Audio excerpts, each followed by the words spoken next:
Frérot, si tu aimes vraiment ta copine, alors ne la laisse pas faire ce qu'elle veut.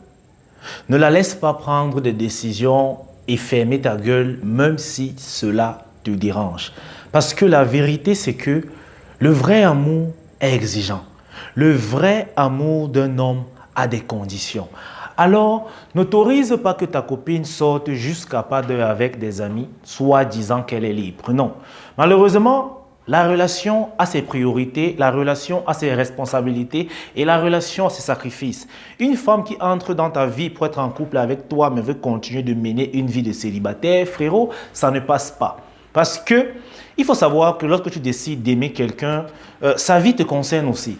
Tu ne peux pas autoriser qu'elle te fasse souffrir par ses actions parce que c'est ce qu'elle aime.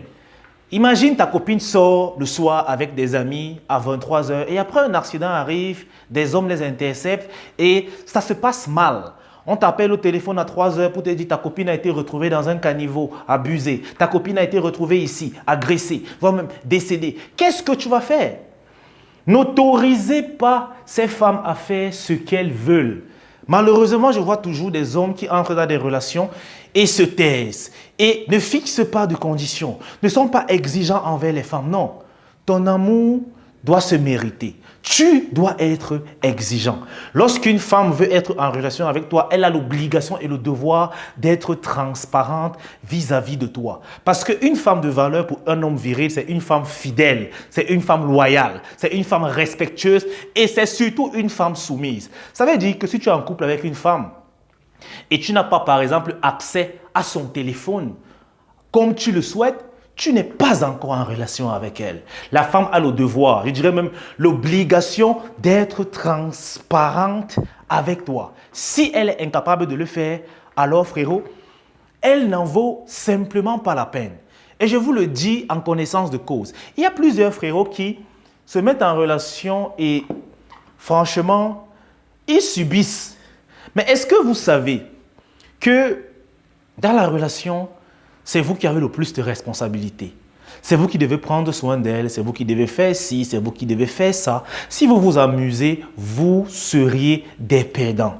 Mais maintenant, pour être exigeant avec une femme, il faut avoir les moyens de sa politique. Par exemple, frérot, si tu voudrais que ta femme soit en meilleure forme physique parce que tu aimes les femmes qui sont bien formées en santé, frérot, tu dois montrer l'exemple. Il est inadmissible que toi, tu sois un gros porc et tu exiges à ta femme d'aller en salle de sport. Ça ne marche pas comme ça. Tu dois montrer l'exemple. Dans la relation, arrêtez de vous comporter comme des chefs. Soyez plutôt des leaders. En passant, voici un très bon livre ici que je vous recommande. Les 5 langages de l'amour. Très important, surtout si vous voulez faire durer vos relations amoureuses. Oui. Dans ce livre, vous allez apprendre comment parler le langage de votre partenaire. C'est très important, surtout si vous voulez créer de la connexion émotionnelle, de la vraie. Il faut comprendre que nous n'avons pas le même langage de l'amour. Par langage de l'amour, j'entends par là les gestes qui démontrent à l'autre qu'on l'aime. Et il y en a 5 de ces langages. Il y a le toucher physique, il y a les paroles valorisantes, il y a les moments de qualité, il y a les services rendus et il y a les cadeaux. Il y a des femmes, frérot, qui sont sensibles aux cadeaux et aux paroles valorisantes, par exemple. Il faut apprendre le langage de votre partenaire. Plus vous allez lui parler le langage qu'elle comprend, et mieux vous allez créer une connexion émotionnelle. Mais encore mieux, vous devez d'abord apprendre quel langage est-ce que vous parlez. Quel langage vous comprenez le mieux. Parfois, vous pouvez vous retrouver avec 3 langages, voire même tous les 5 langages. Mais c'est important de connaître le langage qui vous sied le mieux. Comme ça, vous pourriez diriger votre copine. C'est un livre vraiment que je vous invite tous à lire si vous êtes soucieux d'avoir des relations saines. Et surtout, incitez vos partenaires à lire le même livre. Les gars, soyez des leaders. Et un leader, c'est celui qui montre l'exemple.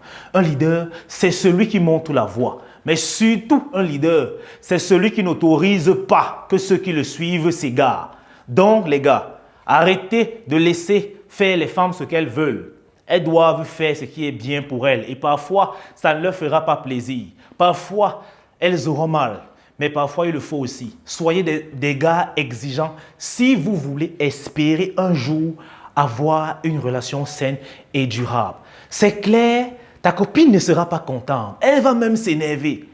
Mais elle aura besoin de ça. Et plus tard, elle te remerciera. Elle t'aimera encore davantage et continuera à t'admirer. Les gars, ne soyez plus des laxatifs dans vos relations. Oh, mais j'ai fait fort. Soyez des hommes. Et un homme viril, c'est un homme qui est exigeant. Allez les gars, peace out, on est ensemble. Dites-moi si ce genre de contenu vous intéresse, genre vlog façon. Là, histoire de salle de sport et ça me plaît de vous parler comme ça face caméra, un peu. Je suis content. Dites-moi les gars si ça vous intéresse. Parce que franchement, ça peut faire du bien. Allez, peace out, on est ensemble.